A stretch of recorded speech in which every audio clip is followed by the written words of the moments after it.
All right, so this is the second video about the second pre-reading video for Gorilla My Love. So if we look at the second paragraph, we in the previous video we went through the first paragraph talking about her being named Scout, and the next paragraph begins, so Hunka Bubba in the back with the pecans and baby Jason, and he in love.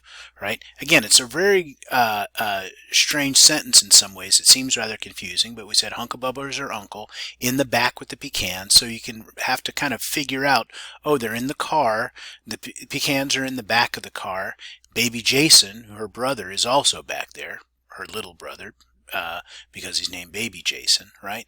And he in love. Now that's kind of confusing about who the he is. Is Baby Jason in love?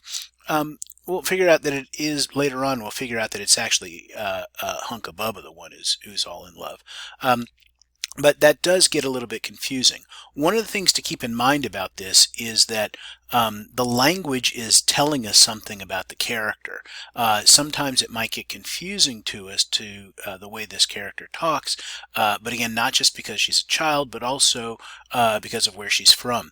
When I used to teach this story in Florida, my students didn't have nearly as much trouble with it because this dialect is somewhat southern, and that it seems a little bit more natural to them. To students in New York who will look at it, will read this, and sometimes be a bit more confused. But it says, so Hunka Bubba in the back with the pecans and baby Jason, he in love. So they're in the car. Again, she's up in the navigator seat being Scout. And then she says, and we got to hear all this stuff about this woman he in love with and all. Right, who Hunka Bubba is in love with, which really ain't enough to keep the mind alive. She's not interested in that. Though baby Jason got no better sense than to give his undivided attention and keep grabbing at the photograph, which is just a picture of some skinny woman in a countrified dress with her hand shot up to her face like she's shamed for cameras. Again, that language is coming from again, this kind of a dialect that we have, that she says like she's shamed for cameras, right? She's ashamed in front of cameras or something like that, we could say. And so that's the woman that Hunka Bubba is actually in love with. But there's a movie house in the background which I ax about, right? Again, the dialect, we might say ask, but she's going to say ax about. Because I am a movie freak from way back, even though it do get me in trouble sometime, right? So Scout, our narrator here, is not so interested in this skinny woman in this countrified dress that Hunka Bubba is in love with, but she is interested in the movie house, the movie theater. At the time when this was written, the time when this is about, movie theaters were a much bigger deal. You couldn't watch movies and things on TV as much, so going to the movie theaters was a big deal. So she says, it does get me in trouble sometime. Well, like when? Like when me and Big Brood and Baby Jason, those are names of people. And again, so one of the things throwing us sometimes in here potentially are that people have strange names. But that's just somebody's name. It's a nickname for somebody, Big Brood. So she got in trouble when me and Big Brood and Baby Jason was on our own last Easter and couldn't go to the Dorset. That's a movie theater, right? Because we'd seen all the Three Stooges they was. I don't know if we were still familiar with the Three Stooges. It was three guys who would slap each other in the heads a lot as comedy. So they couldn't go to the Dorset because they'd seen all the Three Stooges they was. And the RKO Hamilton, that's another movie theater, was closed readying up for the Easter pageant that night. And the West End and the Reagan and the Sunset was too far unless we had grown-ups with us, which we didn't. Again, all those are movie theaters, and they're trying to figure out which movie theater they're going to go to. So we walk up Amsterdam Avenue, right? That's Manhattan, right? They're from the South, but they live in New York. So we walk up Amsterdam Avenue to the Washington and Gorilla My Love playing. Right? Oh, there's our title. Gorilla My Love. It's the name of a movie. Gorilla My Love playing, they say, which suit me just fine. Though the my love part kind of drag Big Brood some, right? he's maybe not interested in seeing a romantic movie. This movie is about my love. He may be a kid who wants to see a gorilla movie, but he doesn't want to see a movie about love. It has some kissing in it, and as a possibly like probably 10, 11-year-old boy, he's not going to be interested in something like that. So the my love part kind of drags him. He's not interested in it. As for baby Jason, shoot, like Granddaddy say, he'd follow me into the fiery furnace if I say come on. So her baby brother does whatever she wants, follows her wherever, the fiery furnace of hell. He'd follow her into hell if she said come on. So we go in and get 3 bags of Have More potato chips, which not only are the best potato chips, but the best bags for blowing up and busting real loud. So the matron come trotting down the aisle with her chunky self, flashing that flashlight dead in your eye so you can give her some lip.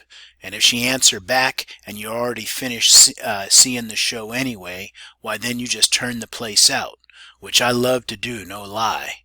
Right, so they're talking about they go into the movie theater and they like to make some noise, blow up the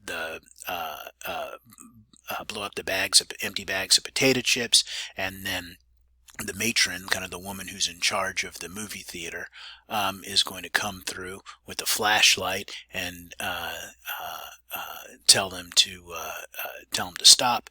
And then you can give her some lip, so they're talking back to her. And then if she answered back and you already finished seeing the show, why you just turn the place out. That is, she's going to stand up and make a big scene about the whole thing, which I love to do, no lie. Tells you something about her as a person, right? That she loves to make a big scene in the movie theater like that and get in trouble. With baby Jason kicking the seat in front, egging me on, and Big Brood mumbling about what fearsome things we gonna do, which means me. She's the one who's going to do the fearsome things. Like when the big boys come up on us talking about Lemmy and Nickel, it's me that hide the money. Or when the bad boys in the park take Big Brood's Spalding. Spalding's a ball. There's a note down there for that, kind of a ball. When they take Big Brood's Spalding away from him, it's me that jump on their back and fight a while. And it's me that turns out the show if the matron gets too salty.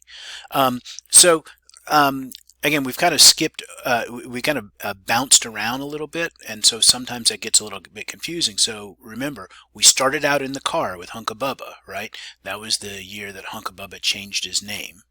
And Hunka Bubba's in the back with the pecans, they're in the car. And then we jumped in this paragraph here where she said I'm a movie freak from way back, even though it gets me into trouble. And then she starts talking about going to the movies. And so just hold that in mind, that they're still in the car, right? That's what's actually happening in real time, is they're in the car. And then she's going to think about, let me tell you all these things that happen about going to the movie theater. In order to be able to see this, we just need to pay attention at little things, even though it does get me in trouble sometimes. And then she's going to explain that new paragraph, and she explains when it actually does potentially get her into trouble there. And then we're going to talk about all the things that happen when she goes to the movie theater, and then says, so the movie come on, and right away it's this churchy music, and clearly not about no gorilla, about Jesus, and I'm ready to kill, not because I got anything against Jesus, just that when you fix to watch a gorilla picture, you don't want to get messed around with Sunday school stuff, so I'm mad.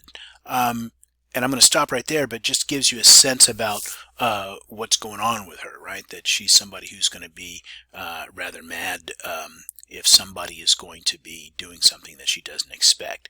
So kind of keep all that in mind. And as you read through the story, understand that that's kind of who she is, and that'll help you not only understand everything else that happens in the story, but also help you respond to the questions that help us think about who she potentially is as a character.